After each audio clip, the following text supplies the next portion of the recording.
Bonjour les amis, bienvenue sur PowerTrade, la chaîne des stratégies d'investissement simples et efficaces. Alors aujourd'hui, journée mouvementée, après les élections, c'est bien normal, surtout après le résultat cinglant pour l'équipe en place, si on peut parler d'équipe, mais enfin bon, ça c'est un autre sujet. Alors, globalement, notre portefeuille n'a pas du tout bougé, on a le même portefeuille que la veille des élections. Nous avons surtout 17,12% de cash, c'est 210 134 € d'espèces. Et donc, je pense que notre stratégie d'avoir gardé des espèces eh bien, est très payante, puisque grâce à ça, nous avons donc une capacité de pouvoir bientôt acheter, car le marché est vendeur. Vous avez là sur le site powertrade.fr justement l'occasion de pouvoir vous abonner au PowerTrade Premium sur lequel on donne nous nos algorithmes d'achat ou de vente sur le CAC 40. Et vous savez que le CAC 40, eh bien, c'est lui qui drive l'ensemble des valeurs de la cote et même d'ailleurs qui pèse de toute façon aussi sur toutes les valeurs françaises. Donc quand on donne un signal de vente sur le CAC 40, ça veut dire une chose, c'est que mieux pas acheter d'actions pendant une période baissière. C'est ce que je dis très souvent, qu'il ne faut pas pisser contre le vent. Donc cette stratégie, je pense, va être payante, car effectivement, pouvoir acheter des valeurs à la casse, on va aller voir les graphiques très bientôt, va nous permettre effectivement, après ces investissements, une fois qu'ils seront faits, de pouvoir voir ce résultat repartir à la hausse. Il faut être patient, les amis, la patience, eh bien, c'est une partie de la réussite concernant les investissements en bourse. Petite information pour les PowerTrade Premium. Je viens d'ouvrir un compte chez Saxo Bank qui offre des courtages très intéressants. L'intérêt de Saxo Bank, c'est que c'est un courtier basé en France, donc qui propose l'IFU, parce que moi j'en ai un petit peu marre de déclarer mes impôts, c'est compliqué. Donc voilà, on va essayer un petit peu ce courtier, les amis, et donc je vais mettre en place une liste de PowerTrade Premium qui pourront bénéficier, on va dire, d'un auto-parrainage, c'est-à-dire que on va se parrainer les uns les autres. Voilà, moi je vais peut-être faire une première salve de parrainage, et ensuite tous les gens qui auront parrainé quelqu'un bien sortiront du truc, et un autre power trader pourra ensuite donc parrainer une autre personne, et ainsi de suite. Mais bien sûr, on parrainera que des power traders premium, ce qui fait que globalement votre inscription de 150 €, vous pourrez vous la rembourser. Voilà, vous aurez eu une inscription gratos, les amis. On essaiera toujours de trouver des petites solutions vous permettant effectivement de pouvoir gratter un peu de pognon, car vous êtes sur la chaîne du pognon, les amis. Alors tout ça, on en parlera bien sûr en privé sur le WhatsApp, PowerTrade, très bientôt un Discord, les amis. Et puis voilà, tout ça en privé, en message privé, les amis. Je vais faire une liste, de façon à pouvoir organiser ça de manière on va dire martiale, quelque chose de bien carré, de façon à ne léser personne. Alors on va voir un petit peu l'analyse graphique. Regardons au niveau de Total Energy. Total Energy, vous voyez que là on a failli, mais on a rebondi sur ce plus bas. Je vous ai dit que si on cassait ce plus bas,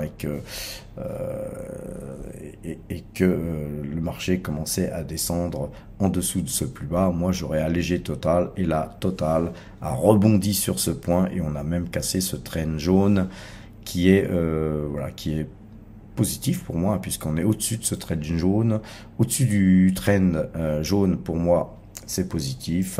En dessous de ce trend jaune, eh bien, ça devient négatif. Donc, on alterne entre le positif et le négatif depuis quelques temps. Mais, voilà, Total pourrait être la valeur refuge du moment. Voilà, l'avenir nous le dira. En tout cas, nous gardons notre position. Puis, n'oubliez pas, hein, le dividende Total Energy, eh bien, c'est pour bientôt, les amis. Alors, Nvidia, un titre pareil que nous avons mis en portefeuille vendredi. Voilà, ce titre, ça du 0,56% au moment où je vous parle. Pourquoi avons-nous acheté Nvidia? Je vous avais fait une vidéo là-dessus, mais je vais vous montrer la notation d'Nvidia sur le site powertrade.fr.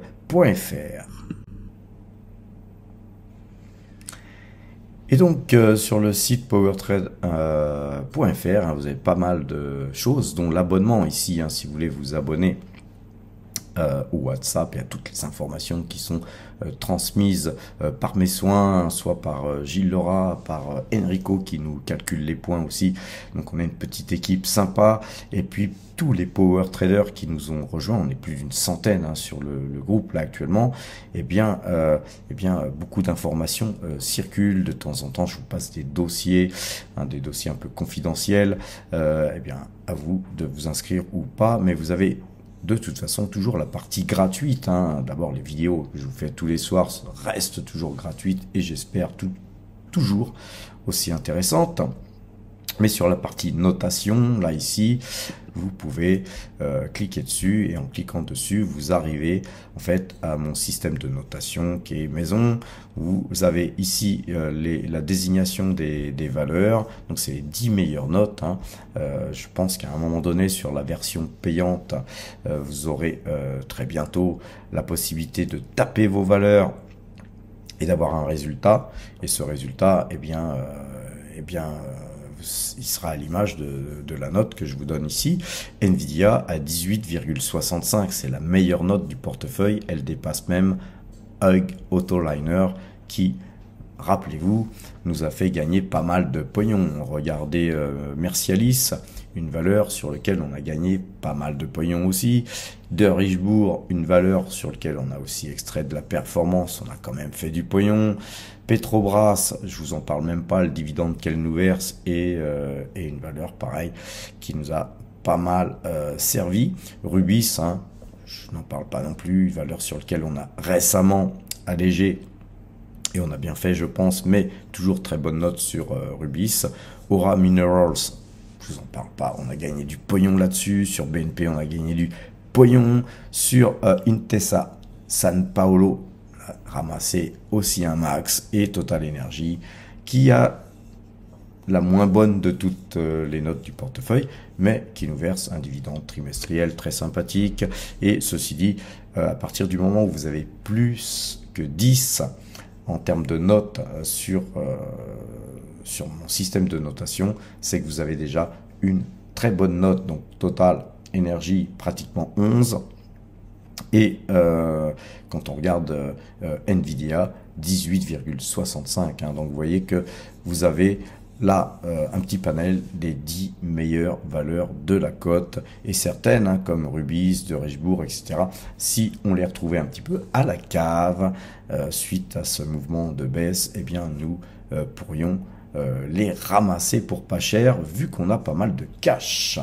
Alors, ce site powertrade.fr vous permet aussi d'aller voir le portefeuille PowerTrade, entre autres. Vous avez aussi le portefeuille débutant. Vous avez donc le portefeuille qui est mis à disposition. Vous pouvez le voir à tout moment, et tous les soirs, je le mets à jour. Avec effectivement, là c'était celui de la veille, ça a été mis à jour le 9, donc ce soir je mettrai à jour encore ce portefeuille. Mais ce qui est intéressant aussi, c'est que vous avez le tableau des dernières opérations d'achat et de vente.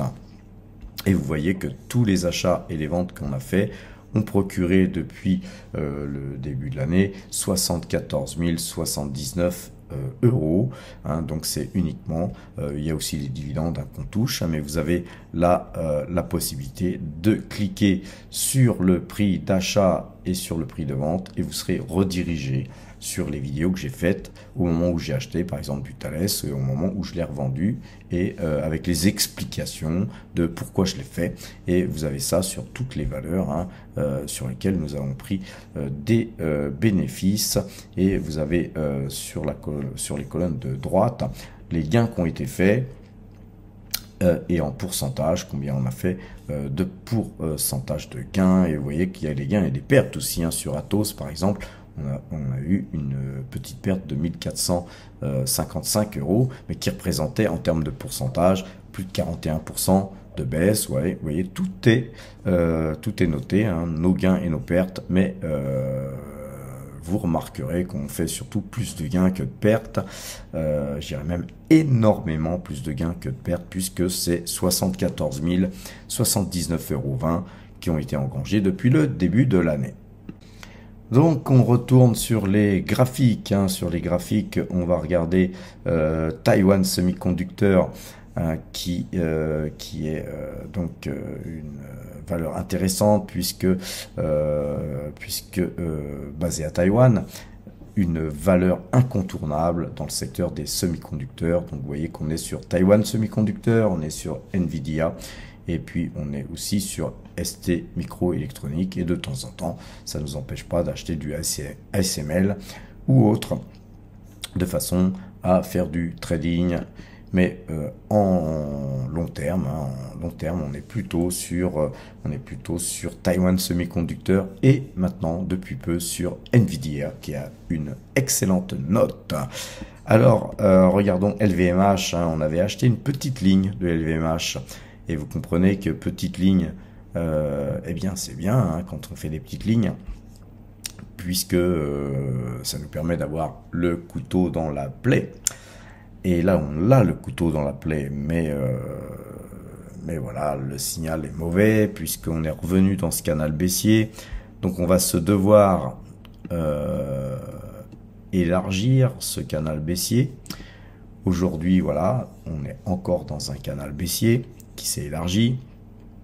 Moi, ça me plaît bien parce que, vous voyez, on est à 746,30 €.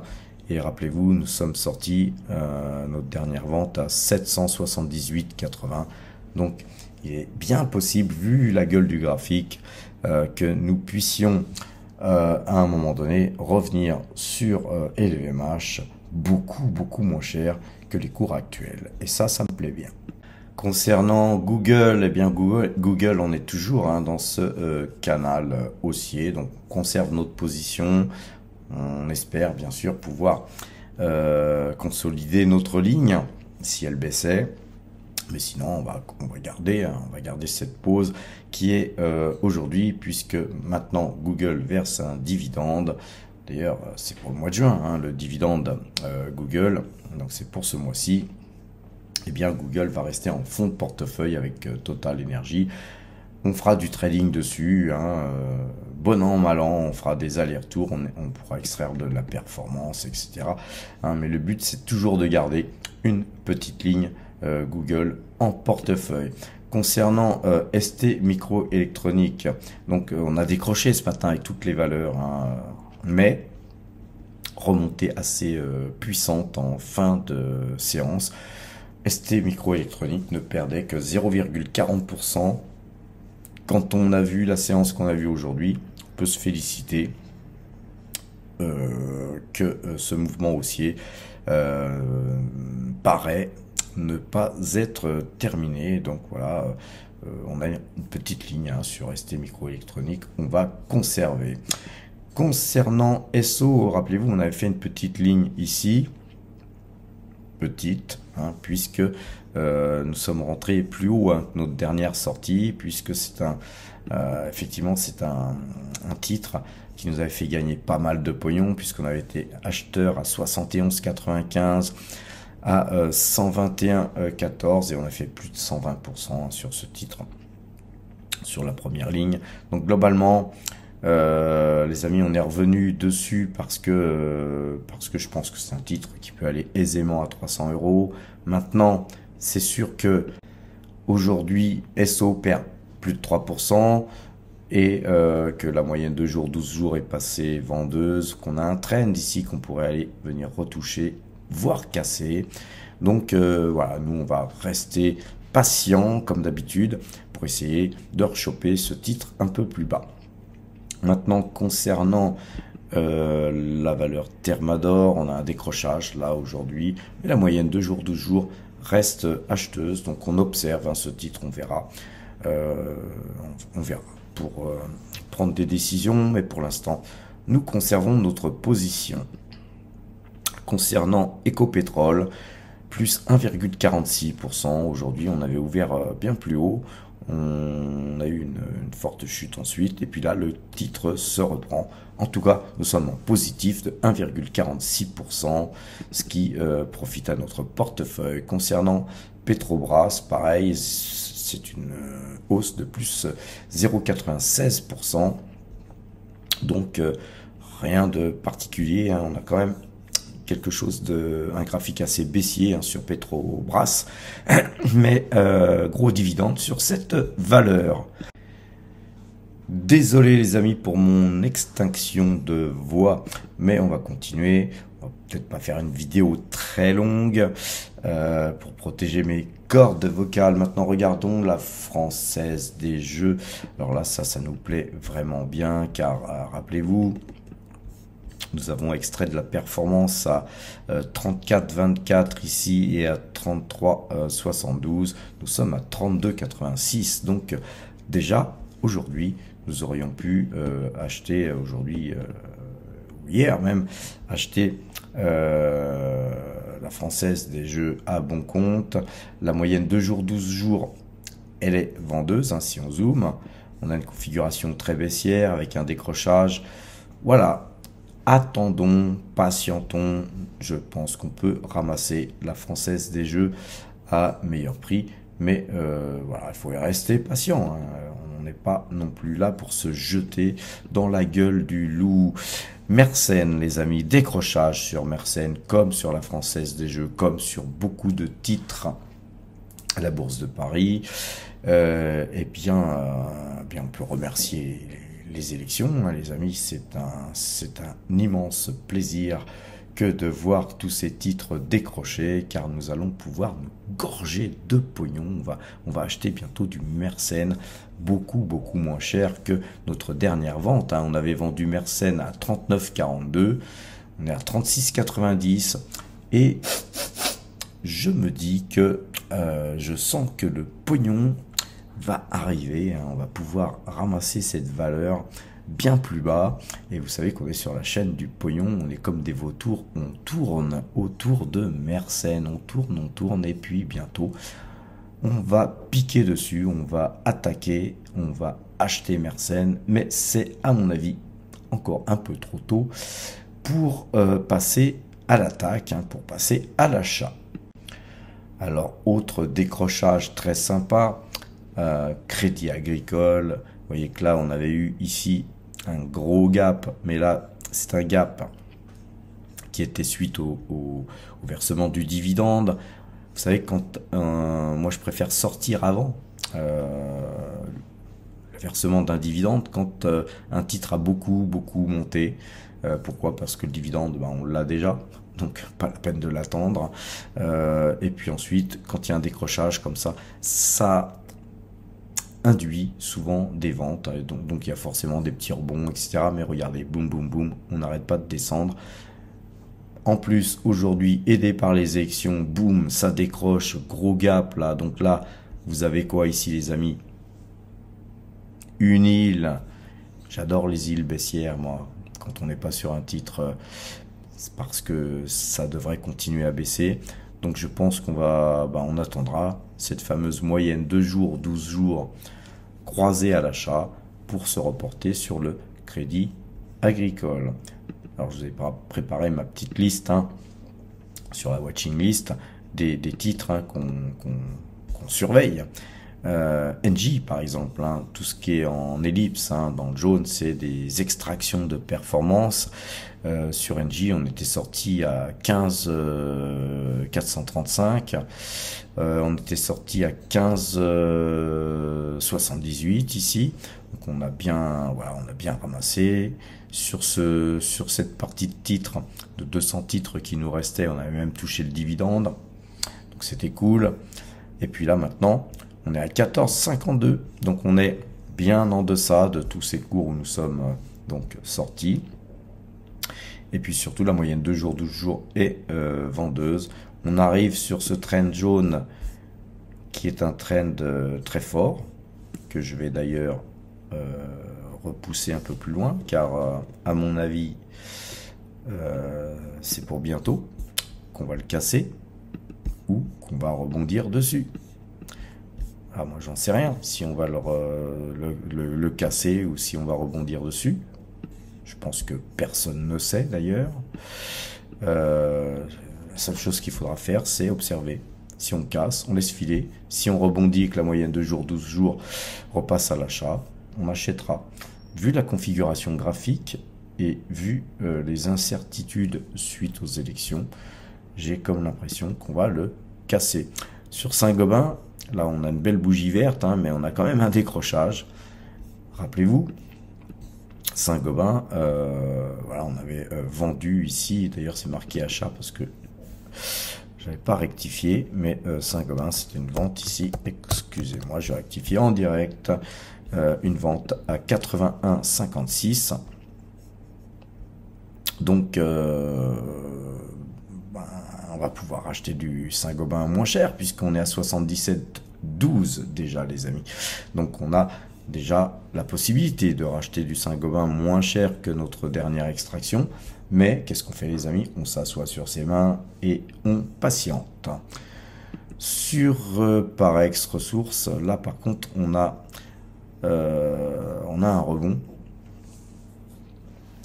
J'avais pas vu ça, donc vous voyez, je découvre en direct. Mais là, on va se mettre sur de la clôture, les amis. On se met sur de la clôture. J'y viens. La même chose sur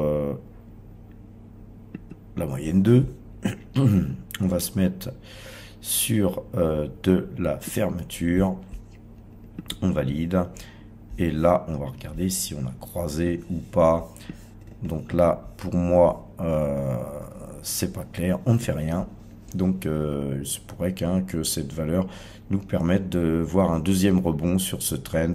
On ne fait rien sur Parex, c'est trop fouillis là, je pense qu'on a monté trop vite, on pourrait redescendre un peu. Sur ASML, bien on va consolider, très très belle valeur, vu qu'elle a beaucoup monté. Nous on a extrait de la performance, on est sorti d'ASML. C'est pas grave les amis, on ne meurt pas d'un petit bénéfice. Par contre, n'oubliez pas, on meurt d'une grosse perte. Hermès, une valeur qu'on suit, vous savez qu'on fait des allers-retours dessus, souvent. Boum, boum, boum, boum. Et là, c'était trop cher pour moi. J'achète plus. Et ça y est, on revient à nos prix, puisque nous étions sortis à 2119. On est à 2139. La moyenne 2 jours, 12 jours est vendeuse. Globalement, il se passe des choses au niveau politique, etc. Je pense que c'est un titre qui va se gaufrer, ça va descendre. Et puis, on va pouvoir acheter Hermès en solde. C'est rare de pouvoir choper ce titre en solde, vu que c'est un titre qui ne fait, c'est une maison qui ne fait jamais de solde. Rubis, rappelez-vous, on a extrait de la performance sur Rubis. Certaines personnes, dont Gilles Lerat, très introduit dans certains milieux, qui me disaient que non, c'est une erreur que de vendre Rubis car c'est un beau dossier, etc. Certes, c'est un beau dossier. On a des fois des divergences, Gilles et moi, mais globalement, on va pas traîner pour racheter Rubis. Mais là, extraction de performance sur les plus hauts ici, j'ai plus les cours, mais où on a eu bien fait, je pense, de sortir, puisque moyenne de 2 jours, 12 jours, vendeuse, situation compliquée au niveau du climat général sur la bourse de Paris.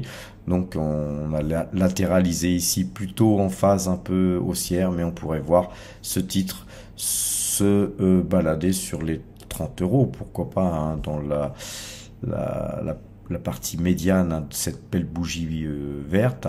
Donc les 30 euros, 30,50 € serait une zone où on commencerait à regarder le titre pour revenir dessus.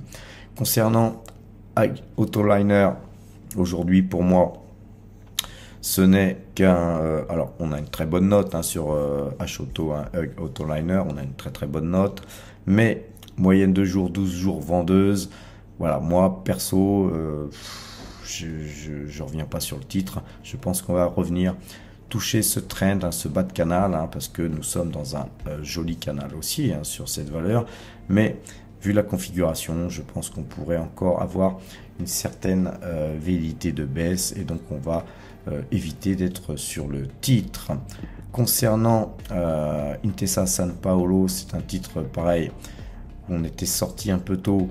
Et bien là, ce sera peut-être l'occasion de revenir dessus à bon compte, mais pour l'instant, on ne fait rien dessus. Et on termine sur De Richebourg. Pareil, un titre sur lequel nous sommes sortis un peu tôt. Et là, on a une configuration quand même baissière. Peut-être que demain ou après-demain, la moyenne 2 jours, 12 jours pourrait croiser à la baisse. Et peut-être qu'à un moment donné, on pourrait rechoper De Richebourg à meilleur prix. Donc voilà, vous voyez qu'on a quand même un panel de valeurs dans nos radars, et que on a pas mal de cash. Donc voilà, il faut toujours avoir du cash, les amis. Il faut faire du cash quand le CAC 40 passe vendeur, de façon à pouvoir avoir de quoi travailler quand les marchés repasseront acheteurs. Voilà les amis, sur ces bonnes paroles, je vais vous souhaiter une bonne fin de soirée. Portez-vous bien et à demain.